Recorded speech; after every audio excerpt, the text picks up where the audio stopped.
ሰላም የእግዚአብሔር ልጆች በያላችሁበት የጌታችን የመድኃኒታችን የኢየሱስ ክርስቶስ ሰላምና ጸጋ ይብዛላችሁ። እግዚአብሔር አምላክን እጅግ አድርገን እናመሰግናለን። ስለበዛልን ጥንቃቄው፣ ስለበዛልን ምሕረቱ፣ መውጣት መግባት ስለቻልን፣ መስራት ስለቻልን፣ ጤነኞች ስለሆንን እግዚአብሔርን እናመሰግናለን። ደግሞ እንደገና በእድሜያችን ላይ ሌላ እድሜ ስለጨመረልን ፈቃዱ ስለሆነ ስለዚህ ሁሉ እግዚአብሔር አምላክ እናመሰግናለን።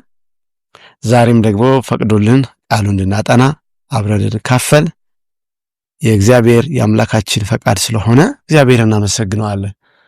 በየዕለቱ የሚመግበን በየዕለቱ የሚያስፈልገን ነገር የሚሰጠን እሱ ስለሆነ አምላካችን ስሙ የተባረከ ይሁን። ዛሬ ደግሞ አራተኛውን ክፍል አብረን እናጠናለን። እንግዲህ በተከታታይ ሰሞኑን እየተካፈልን እንዳለን ሲወድ ጌታ ላይጠላ ነው እያለን የተነጋገረ ነበር። የጌታ ኢየሱስ ክርስቶስንና የደቀ መዛሙርቱን በዚህ ምድር በነበረ ጊዜ ያሳለፉትን ጊዜ እንደገናም ደግሞ ጌታ ኢየሱስ እንዴት እንደጠራቸው ሲጠራቸው ምን አይነት ሰዎች ነበሩ የሚለውን እያነሳን እያጠናን ነው ያለነው። እግዚአብሔር በዚህ ውስጥ ደግሞ ሊያስተምረን የፈለገውን ለሕይወታችን የሚጠቅመውን ሊያሳየን የፈለገውን ነገር ለማየት የሞከረን ነው። እግዚአብሔር ደግሞ በዚህ ያስተማረን እንደሆነ እምነቴ ነው። እግዚአብሔርን እናመሰግናለን። ዛሬም ደግሞ የዕለቱን የተዘጋጀውን ክፍል አብረን እናያለን። በማንበብ እንጀምራለን። እንግዲህ ሰሞኑን እንደተነጋገረን ስለ ጴጥሮስ፣ ስለ ዮሐንስ፣ ስለ ማቴዎስ፣ ስለ ስምዖን ተነጋግረናል። ዛሬ ደግሞ ስለ ሁለት ደቀ መዝሙሮች እንነጋገራለን። ስለ ይሁዳና ስለ ቶማስ እናነሳለን። በዚህ ውስጥ የመጽሐፍ ቅዱስ ሐሳብ ምንድነው ከነዚህ ሰዎች ሕይወት የምንማረው የሚለውን አብረን ደግሞ እንዳስሳለን። እግዚአብሔር የተመሰገነ ይሁን። መጽሐፍ ቅዱሳችን በዮሐንስ ወንጌል ምዕራፍ 6 ቁጥር 64 አንድ ጽሑፍ ተጽፎ ይገኛል። እንደዚህ ይላል። ዮሐንስ ወንጌል ምዕራፍ 6 ቁጥር 64 በጌታ ስም አነባዋለሁ። ነገር ግን ከናንተ የማያምኑ አሉ። ኢየሱስ የማያምኑት እነማን እንደሆኑ አሳልፎ የሚሰጠውም ማን እንደሆነ ከመጀመሪያው ያውቅ ነበርና ይላል። የሚገርም ነው። ከ12ቱ ደቀ መዛሙርቶች ያው ሁሌ የሚገርመንም እንደሆነውም ደግሞ የጥፋት ልጅም እንደተባለው የይሁዳ ሕይወት መጨረሻው ያላማረ ስኬታማ ያልነበረ የይሁዳ ብቻ ሳይሆን ኢየሱስ ክርስቶስ ባሳለፋቸው በዚህ ምድር ቆይታው የይሁዳ አለመዳን የይሁዳ ጥፋት ውስጥ መውደቅ የኢየሱስን ድካም የበዛን ፍቅር ከንቱ የሚያስቀር እንደሆነ እናያለን። ጌታችን ኢየሱስ ክርስቶስ ከጠራቸው መካከል ከሐዋርያቱ መካከል ተወዶ ታምኖበት የተጠራ ሐዋርያ ነው። ይህ ደቀ መዝሙር ኢየሱስ ክርስቶስ ጴጥሮስን እንደጠራ ማቴዎስን እንደጠራ ይሁዳንም ጠርቷል። በእርግጥ ስለ ይሁዳ አንዳንድ ነገሮች ግልጽ አይደሉም። ከየት እንደተጠራ ምን ይሰራ እንደነበረ ስለ ቤተሰቦቹ ብዙ ግልጽ የሆነ ነገር አናገኝም። ጌታ ኢየሱስ እንደጠራው መጨረሻም ደግሞ ጌታ ኢየሱስን አሳልፎ እንደሰጠ ነው ግልጽ ነገር የተጻፈው እና የይሁዳ እኔ ጌታ ኢየሱስ ይህን ክፍል እንዳነበበ ነው ይሁዳን ሲጠራው ኢየሱስ ያውቃል፣ እንደማያምንበት ያውቃል፣ ወደፊት ምን ሊሆን እንደሚችል ያውቃል፣ የይሁዳን ልብ ያውቃል። በዘላለማዊ ዕውቀቱ ነው የሚያውቀው። አሳልፎ እንደሚሰጠውም ያውቃል ጌታ። ይህ ማለት ግን አስቀድሞ ወስኗል ማለት ግን አይደለም። እያወቀ ልክ ጴጥሮስ እንደሚክደው እያወቀ ይሁዳንም ደግሞ እንደሚሸጠው እያወቀ ነው የጠራው ኢየሱስ። ያ ማለት ትንቢቱ እንዲፈጸም በዚህ መንገድ እንዲሆን አስቦ ነው? ኖ፣ ጌታ ኢየሱስ ያውቃል እንጂ ነጋችንን አይወስንም። ምናልባትም በብሉይ ኪዳንም ቢሆን አሳልፎ የሚሰጠው እንዳለ በትንቢት የተነገረም ነገር ቢኖር ይሁዳ ግን አሳልፎ ያለ መስጠት መብት አለው። ካመነ ከጥፋቱ ከተመለሰ ይችላል።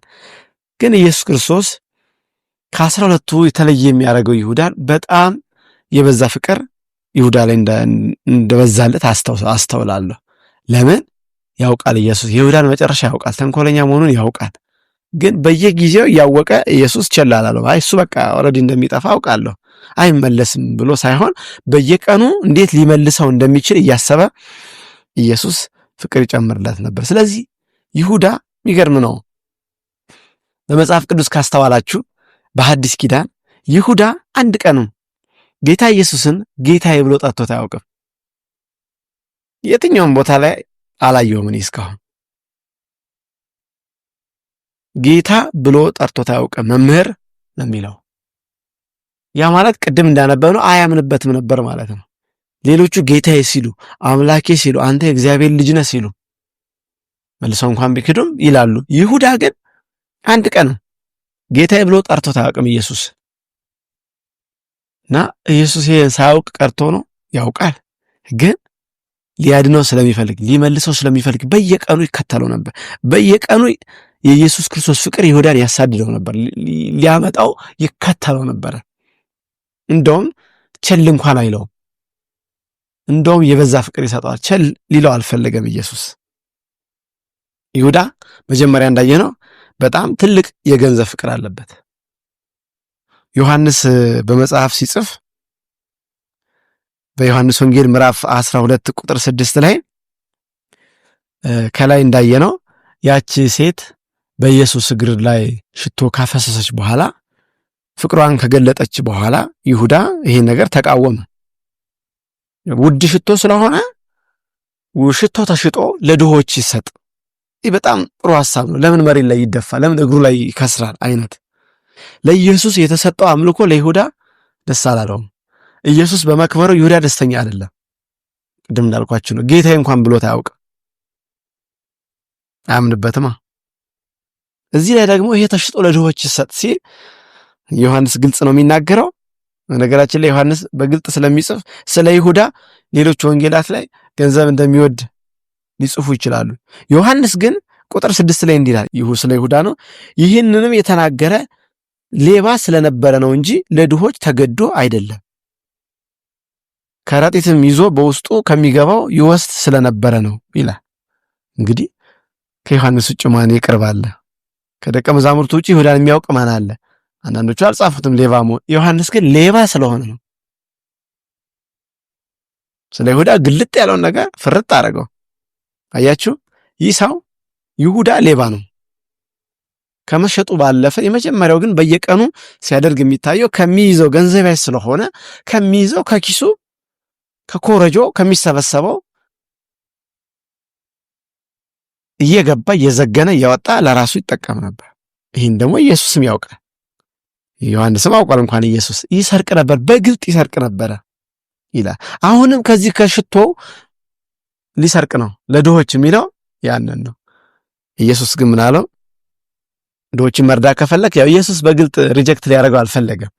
ድሆችን መርዳት ከፈለክ እኔ ነገ ሄዳለሁ፣ ሁል ጊዜ ከእናንተ ጋር ናቸው፣ እነሱ መርዳት ትችላለህ። ኢየሱስ ይሁዳ ተጠንቅቆለታል። ተቃውሞ ሊገስጸው እንኳን አልፈለገም። እንደ ጴጥሮስ እንኳን አልገሰጸው። ድሆች ከእናንተ ጋር ስለሆኑ ግድ የለም አለው። እዚህ ላይ ሳስብ ድል እየሰጠው ነው ለይሁዳ የመመለስ ድል። እሱ ሊሰርቅ አስቦ ነው። ብሩ ሲመጣ ያ የሽቶ ተሽጦ ብሩ ገቢ ቢደረግ ስንት ብር እንደሚሰርቅ ያውቃል። ኢየሱስ ያወቀ አንተ ሌባ እንደምሰርቅ አውቄ ነው ይሄን ያልኩት ማለት ይችል ነበር። ግን ኢየሱስ ለይሁዳ ይጠነቀቅለት ነበር። ስሙ የተባረከ ይሁን። ይጠነቀቅ ነበር ስለ ይሁዳ ጌታችን ኢየሱስ ክርስቶስ ስሙ የተመሰገነ ይሁን። እንዲህ ነው የሚጠነቀቀው። ለጠራቸው ይጠነቀቅላቸው ነበር፣ እንዳይሰበሩ ይጠነቀቅ ነበር። የሚገርም ነው። ስለዚህ ይሁዳ የገንዘብ ፍቅሩ በጣም ኦቨር ይወጣ ነበር። እንደውም እኔ ከደቀ መዛሙርቱ መካከል ሳስብ ገንዘብ መያዝ ያለበት ማቴዎስ ነው። ምክንያቱም ልምድ አለው። ይሁዳ ከዛ በፊት ቀረጥ ሰብሳቢ ይሆን ምን ይሆን የታወቀ ነገር የለም። ግን በግልጥም እንደምናውቀው ከገንዘብ ጋር በተያዘ ብዙ ገንዘቦችንም በመያዝ ማቴዎስ የተሻለ እውቀት አለው። እኔ ሳስብ ለማቴዎስ ገንዘብ የመያዙ ስልጣን ኢየሱስ ቢሰጠው ይሁዳ ማቴዎስን ይገለዋል እንጂ አሰራውም፣ አንቆ ነው የሚገለው። ምክንያቱም ይሁዳ ገንዘብ ወዳጅ ስለነበረ፣ ከፍተኛ የገንዘብ ፍቅር ስለነበረው ማቴዎስን ያሰራው አይችልም፣ አንቆ ነው የሚገለው። ስለዚህ ጌታ ኢየሱስ ምን አለ? ያው ገንዘቡን የሚያዘው ምሰርቀውንም እየሰረቅ ቀጥል እስኪመለስ ድል ይሰጠዋል። ግን መጨረሻም የገንዘብ ፍቅር ነው የገደለው ኢየሱስን እንዲሸጥ ያደረገው። ይሁዳ በገንዘብ ፍቅር በጣም የሰከረ ሰው ስለነበረ ኢየሱስ ከዚህ ከገንዘብ ፍቅሩ አውጥቶ ሰው ሊያደርገው ነበር ብዙ የጣረው። እንደ ሌሎቹ ደቀ መዛሙርት ብዙ ደክሟል። ይሁዳ የራሱን ኃላፊነት ያልተወጣው መመለስ አልቻለም፣ አልፈለገም እንጂ ኢየሱስ በየጊዜው ይሁዳን ይከተለው ነበር። ወደ ሁለተኛው ንባብ ሲሄድ በዮሐንስ ወንጌል ምዕራፍ 13 ቁጥር 21 ላይ ኢየሱስ ይህን ብሎ በመንፈሱ ታወከ፣ መስክሮም እውነት እውነት እላችኋለሁ ከእናንተ አንዱ አሳልፎ ይሰጠኛል አለ ይላል። አይገርምም? እዚህ ላይ እኔ የማየው ጌታ ኢየሱስ ሲናገር ከእናንተ መካከል አንዱ አሳልፎ ይሰጠኛል እያለ ሲናገር እየወሰነ ሳይሆን ኢየሱስ ሲናገር ማን አሳልፎ ይሰጠው እንደነበረ ሌሎቹ ባያውቁም ይሁዳ ግን ስለሱ እየተናገረ እንደሆነ ያውቃል። ጴጥሮስ ኢየሱስን በካደ ጊዜ ኢየሱስ ክርስቶስ ጴጥሮስን ሲያየው ጴጥሮስ ንስሐ ገባ፣ አለቀሰ፣ ተመለሰ። እዚህ ላይም ይሁዳ እንዲመለስ እድል እየሰጠው ነበረ። ከእናንተ መካከል አሳልፎ ይሰጠኛል ሲል ይሁዳ እድል አለው። ጌታ ሆይ እኔ ነኝ አሳልፌ ልሰጥህ ያለሁት በልቤ ያሰብኩት እባክህን ይቅር በለኝ ብሎ መመለስ ይችል ነበር። ኢየሱስ እድል እየሰጠው ነበር። ይሁዳ ግን ልቡን አደነደነ። ማን ነው አሉ ደቀ መዛሙርቱ። ኢየሱስም ቁጥር 26 እኔ ቁራሽ አጥቅሼ የምሰጠው እርሱ ነው ብሎ መለሰ። እንደገና በምልክት ሊገልጥለት እሱም ራሱ ባያውቅ ጴጥሮስ ሲሆን እንዴ ማቴዎስ ሲሆን እንዴ ብሎ ይሁዳ የሚጠራጠር እንኳን ቢሆን እኔ አይደለሁም እንኳን ቢል ቁራሽ አጥቅሼ የምሰጠው እርሱ ነው አሳልፎ የሚሰጠኝ ብሎ ቁራሽ አጥቅሶ እየሰጠ አንተ ነህ ተመለስ እባክህ። ኢየሱስ መሞቱ አይቀርም፣ በምንም መንገድ መሞቱ አይቀርም። ለይሁዳ ግን እድል እየሰጠው ነበር። ይሁዳ ግን ለመመለስ አሁንም እድሉን እየተጠቀመ አይደለም። መጽሐፍ ቅዱስ ላይ በብሉይ ኪዳን እግዚአብሔር ለቃየል እንዲህ አለው፣ ኃጢአት በደጅ ታደባለችና ሳትቀድም ቅደማት ንገስባት አለው። ቃየል ግን ይህን አልሰማው። ይህን የንስሐ ጥሪ አልሰማም። ይህን የምህረት ጥሪ አልሰማም። ኃጢአት ነገሰችበት። ይሁዳም እንደዚሁ ነው። ቁራሽም ከተቀበለ በኋላ ያን ጊዜ ሰይጣን ገባበት ይላል። ቁራሹን ተቀብሎ ንስሐ ቢገባ ይመለስ ነበር። ይሄ ሁሉ ለይሁዳ የበዛው ፍቅር ነው። የወደደው ጌታ እስከ መጨረሻ ድረስ ሊጥለው አልፈለገም። በእያንዳንዱ ስቴፕ አንተ የ3 ዓመት ሙሉ ተከትለኝ በማዕበል ውስጥ እያሳየው ማዕበሉ ጸጥ እያደረኩ አስተምሬ አጋንንትን ሳስወጣ አስተምሬ ብዙ ነገር አሳይቼ አሁንም አንተ ልሸጠኝ ይሄው እየተነጋገርክ ነው ብሎ ኢየሱስ ይሁዳን ተቃውሞ ገፍቶ ሊያስወጣው አልፈለገም። እያንዳንዱ ነገር የጌታ የኢየሱስ ክርስቶስ ንግግር እድል መስጫ ነው። እድል እየሰጠው ነበር እንጂ እየገፋው አልነበረም። አንድም ጊዜ ይሁዳን የሚገፋ ንግግር ኢየሱስ አልተናገረው። ግን የመመለሻ እድል ያለውን ንግግር ነው ኢየሱስ የሚናገረው። እኔ የይሁዳ በጣም ይለየኝብኛል። ለኢየሱስ ያወቀ ክፋቱን ያወቀ እንደ ሌሎቹ ደቀ መዛሙርቶች እኩል እድል ይሰጠዋል። እሱ ግን ለመመለስ እንደገና ጊዜውን ለመጠቀም እድሉን ለመጠቀም ሲፈቅድ አንመለከተም። የበዛ ፍቅር አይገርምም? የሚሸጠውን እያየ በ30 ብር እንደሚሸጠው ያወቀ ይሄን ታሪክ እንዲቀይር ይሄን ሁኔታ ቀይሮ ይሁዳ ለመጀመሪያው ለተጠራበት ለደቀ መዛሙርቱን ዓላማ ይውል ዘንድ ጌታ እያሰበ ይሁዳ ግን እድሉን አልተጠቀመው። ምናልባት አንዳንድ ሰዎች አይ ጌታ እኮ የጠራው ይሁዳን ከ12 አንዱ ያደረገው በቃ የተወሰነ ነው ምንል ሰዎች ካለ እንደዛ አይደለም። የምር እንዲያገለግል ነው። የምር ከጴጥሮስ ጋር እንዲሆን ከማቴዎስ ጋር እንዲሆን ከደቀ መዛሙርቱ አንዱ ሆኖ የእግዚአብሔር መንግስት እንዲያሰፋ ነው የተጠራው እንጂ የውሸት አልተጠራም። ኢየሱስ የምር እያወቀ ነው የጠራው። ኋላም በከበረው አገልግሎት ኢየሱስ ወደ ሰማይ ሲሄድ ያን አገልግሎት እንዲረከም ነው የጠራው። ይሁዳ ግን ያው እድሉን አልተጠቀመም። ይሄን የምናየው ምንድነው? ጌታ ኢየሱስ ሁሌ የበዛ ፍቅር ይሰጣናል እንጂ መጨረሻ ያስገድደን። ግን ከሱ የሆነ ነገር ግን አይቀርም። እግዚአብሔር የራሱን ያለ ምስክር አይተውም ይላል። መልካም በማድረግ ነው። ኢየሱስ በይሁዳ በኩል የሚነቀፍበት አንዳች ነገር የለውም። ለወይኔ ያላደረኩት ነገር አለን ይላል። ለወይኔ ያልሆንኩት ነገር አለን ይላል። ውሃ ጠጣሁት፣ የተስተካከለ መሬት አፈር አደረኩለት፣ ተንከባከብኩት፣ እሱ ግን ሆምጣጣ ፍሬ አፈራ ይላል። ይሄ ለይሁዳ የሆነው ይሄ ነው። በሚገርም ጥንቃቄ የሚገርም አፈር አምጥቶ ኮትኩቶ ተንከባክቦ ያላደረገለት እንክብካቤና ጥንቃቄ አልነበረም። ግን እሱ ቆምጣጣ ፍሬ አፈራ። እስከ መጨረሻው ድረስ ኢየሱስን እንኳን ሽጦት ሂዶ መመለስ ይችል ነበር፣ እድሉን አልተጠቀመም። ይሄ እንግዲህ ሁልጊዜ ጌታ ኢየሱስ ለሰዎች የሚሰጣቸው እድል እንደዚህ ነው። ግን አልመለስም ላለ ሰው ግን ራሱ ነው የሚፈርድበት። ይሁዳ ላይ ጌታ ኢየሱስ አልፈረደ። ስለሸጥከኝ ከአሁን ሰዓት ጀምረህ እየተረገምክ ትሆናለህ፣ ረግሜሃለሁ አላለው። ግን ራሱ ኃጢአቱ አጠፋው። የሄደበት መንገድ የበዛለትን ጸጋ ባለመቀበሉ ሕይወቱን ጎዳ። የሚገርም ጸጋ ነው የኢየሱስ ክርስቶስ ፍቅር፣ የማይተው ቸል የማይል ለአፍታ የማይዘነጋ የበዛ ፍቅር ለይሁዳ ተደረገለት። ስሙ የተባረከ ይሁን። የመጨረሻው ሰው ቶማስ ነው። ቶማስ ማለት እንግዲህ በዕብራይስጥም በግሪክም የቃሉን ፍቺ ስናይ መንታ ማለት ነው እና ጌታ ኢየሱስ ክርስቶስ ጸልዮ ከጠራቸው ደቀ መዛሙርት መካከል ስለ ይሁዳ ስናወራ ነበር። አሁን ደግሞ ቶማስ ብዙ ጊዜ የምናውቀው በተጠራጣሪነቱ ነው። ግን እስኪ ከመጀመሪያው ባህሪውን ጀምር። መጽሐፍ ቅዱሳችን እንደዚህ ይላል። ዮሐንስ ወንጌል ምዕራፍ 11 ቁጥር 7 ከዚህም በኋላ ለደቀ መዛሙርቱ ወደ ይሁዳ ደግሞ እንሂድ አላቸው። ደቀ መዛሙርቱ መምህር ሆይ አይሁድ ከጥቂት ጊዜ በፊት ሊወግሩ ይፈልጉ ነበር፣ ደግሞም ወደዚያ ትሄዳለህን አሉት ይላል። ከዛ ቁጥር 16 ስለዚህም ዲዲሞስ የሚሉት ቶማስ ለባልንጀሮቹ ለደቀ መዛሙርት ከእርሱ ጋር እንሞት ዘንድ እኛ ደግሞ እንሂድ አለ ይላል። እንግዲህ ቶማስ በተጠራጣሪነት ነው የምናውቀው ብያቸዋለሁ። ግን እዚህ ላይ ያለው በጣም ደፋር እንደሆነ ነው የምናየው። እዚህ ጋር ጌታ ኢየሱስ ክርስቶስ አልዓዛር ከሞተ በኋላ ከ4 ቀን በኋላ ወደ እነ ማርያም ለመሄድ ካሰበ በኋላ ደቀ መዛሙርቱን እንሂድ ሲላቸው ደቀ መዛሙርቱ የተናገሩት ነገር መጀመሪያ አንብቤዋለሁ። ምንድነው የሚለው? ከዚህ በፊት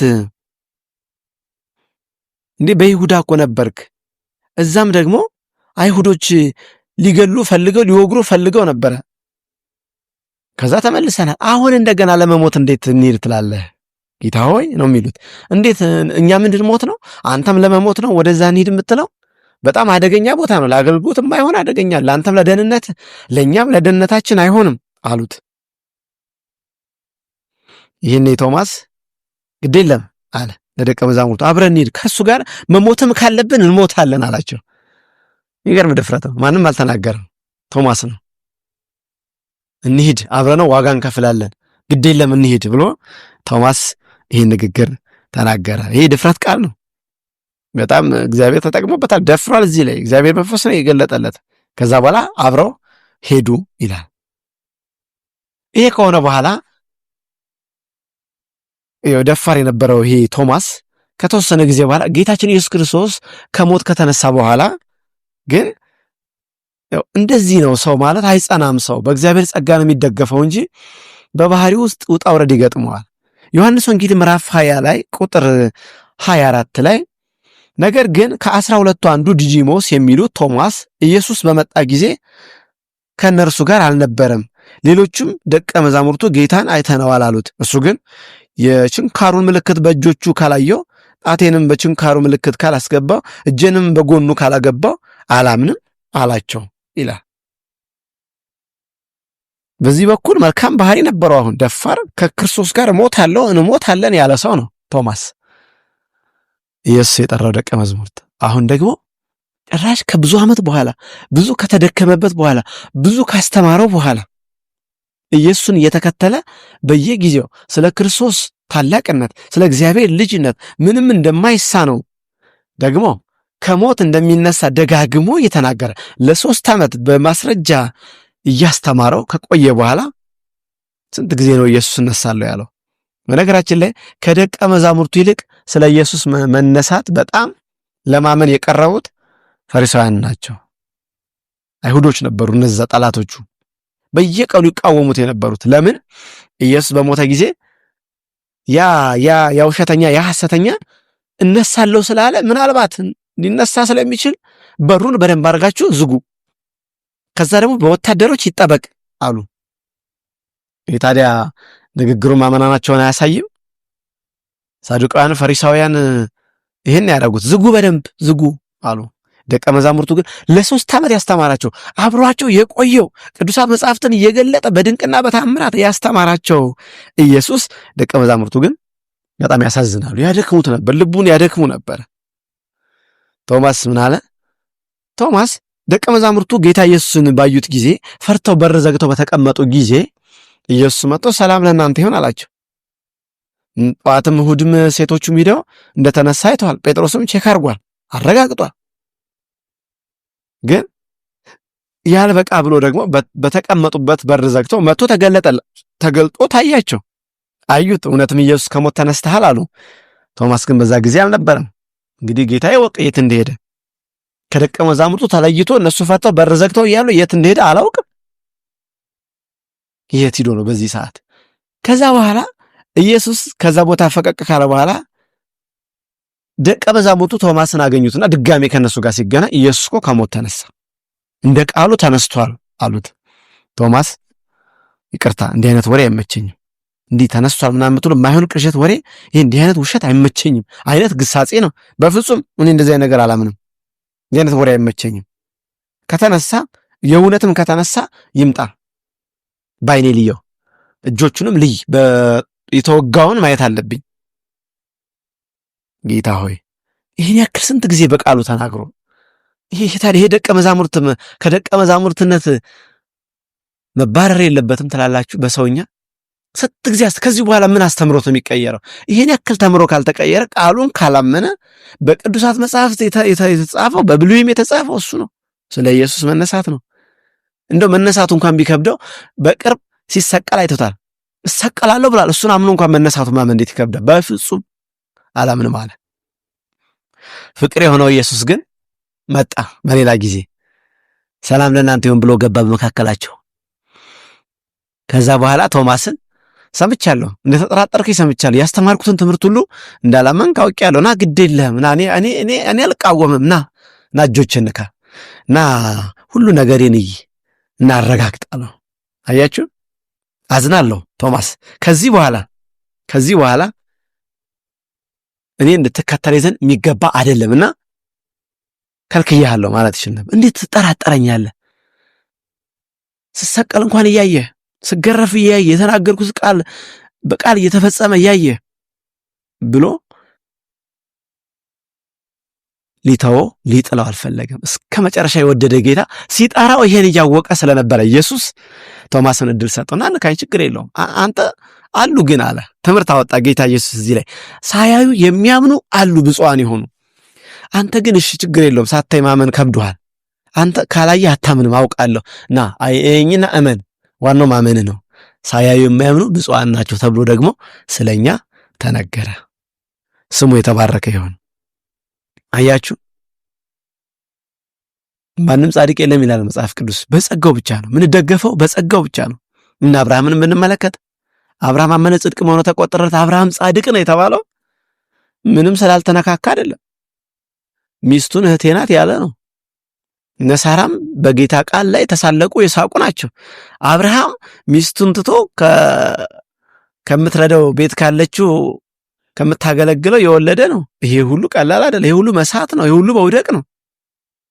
ግን እግዚአብሔርን አመነ ጽድቅ መሆኑ ተቆጠረለት እንደተባለ የእምነት አባት የሆነ በማመኑ ነው እንጂ ባለመውደቁ አይደለም። በመነሳቱ ነው። ከውድቀቱ በመነሳቱ ነው። ለዛ ነው ጻድቅ 7 ጊዜ ይወድቃል ግን ይነሳል ይላል። ዳዊትም እንደ ልቤ የተባለው የልቤን ሐሳብ የሚያደርግልኝ እኔ ልቤ የምወደው የተባለው እሱም ስለሆነ አልነበረም። ግን የሚደግፍ ጸጋ አለ። የጠራውን ሰው ጌታ ኢየሱስ ሁሉንም ስለሚያውቅ የጠራንን እኛን እያንዳንዳችን በየጊዜው እየደገፈ ያቆመናል። ለዛ ነው የምንደገፈው፣ ሰው ምን ሆኖ እስከ መጨረሻ የምንበቃው በጸጋው እየተደገፍን፣ በዛ ነው ድል የምንነሳው።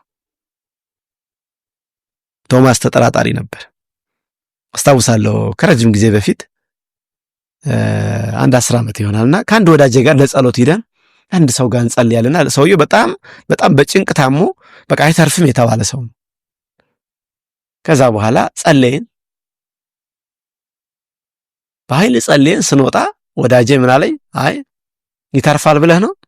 አይተርፍም አለኝ። የስንፍና ቃል ነው የተናገረው። ከዛ የኔንም ልብ አደከመው፣ ጥርጣሬ ውስጥ ከተተኝ። በቃና በጣም ታሟል፣ ግን በእምነት ነው የጸለይ ነው። መልሰን ደግሞ ተጠራጠርን። ግን እግዚአብሔር እንደ ተስፋ ቃሉ ያን ሰው ግን ፈወሰው። ጌታ ግን እንዲህ አይነት እኛ እንዲህ ነው ተሸክሞን የሚሄደው። አንዴ የእምነት ቃል ተናግረን አንዴ ደግሞ የስንፍና ቃል እናገራለን። ግን በዚህ ሁሉ እየተሰራ ሸክላውን እያፈረሰ እየሰራ ህንፃውን ፍጹም አድርጎ ያቆመዋል። ስሙ የተባረከ ይሁን። ስለዚህ ቶማስን ያልጣለ ይሁዳንም እስከ መጨረሻ እምቢ ብሎ በራሱ መንገድ ትቶት እስኪሄድ ድረስ ያልተወው የኛ ጌታ ኢየሱስ ክርስቶስ ነው። ሃሌሉያ። ምን ያክል ያወራሁት ነገር እንደገባችሁ ባላስተውልም ለኔ ግን አንድ የሚገባኝ ነገር አለ። ጌታ ኢየሱስ የወደዳቸውን እስከ መጨረሻ ድረስ ወደዳቸው። ትተውት እምቢ ብለው ካልሄዱ፣ በራሳቸው መንገድ ወደ ጥፋት ካልሄዱ፣ ከሱ ወገን ግን ከሱ በኩል ግን የሚገፋ አንዳች የመሰልቸትና የመናደድ ተስፋ የመቁረጥ ልብ በጌታችን በኢየሱስ ክርስቶስ ላይ የለም። ይህ ለእኔ መጽናኛዬ ነው። ይህ ለአንተ መጽናኛ ነው። ይህ ለአንቺ መጽናኛሽ ነው። የምንከተለው ንጉሥ እንደዚህ ነው። እስከ መጨረሻ ሰው አድርጎ የሚያቆመን እየደገፈ የሚያቆመን ጌታ ነው። ይህ ሁሉ ስንል ግን በድካም እንቀጥል፣ በድካም ውስጥ እንደ ልብ እንሁን ሳይሆን በየቀኑ እያደግን እንድንሄድ ግን ያስፈልጋል። ክብር ለሱ ይሁን። ጸልየን እንጨርሳለን። ጌታችን ኢየሱስ ክርስቶስ እናመሰግንሃለን። ዛሬም በቃል ውስጥ ደግሞ ስላሳየህን ብርሃን ክብር ለስም ይሁን። ይሁዳን ያልጣልክ፣ ቶማስን ያልጣልክ፣ እስከዚህ ድረስ በትዕግስት የተሸከምክ ጌታ እኛንም ስለምትሸከመን በእኛ ተስፋ ስለማትቆርጥ እናመሰግንሃለን። እስከ ሰማይ እስከ ቤት ድረስ በሰፊ ትከሻ ተሸክመ ዶሮ ጫጩቶቿን እንደምትሸፍን እንደምትከልል እኛን እንዲያ እየከለልክ ሰው እስክንሆን ድረስ ስለምታበቃን በእኛ ላይ የተለየ ዓላማ ስላለ አመሰግንሃለሁ። እንዲህ አይነት ንጉሥ ስላለህኝ አመሰግንሃለሁ። ስላለህን እናመሰግንሃለን። ኢየሱስ ክብር ለአንተ ይሁን። ጸለይን በናዝሬቱ ጌታ በኢየሱስ አሜን።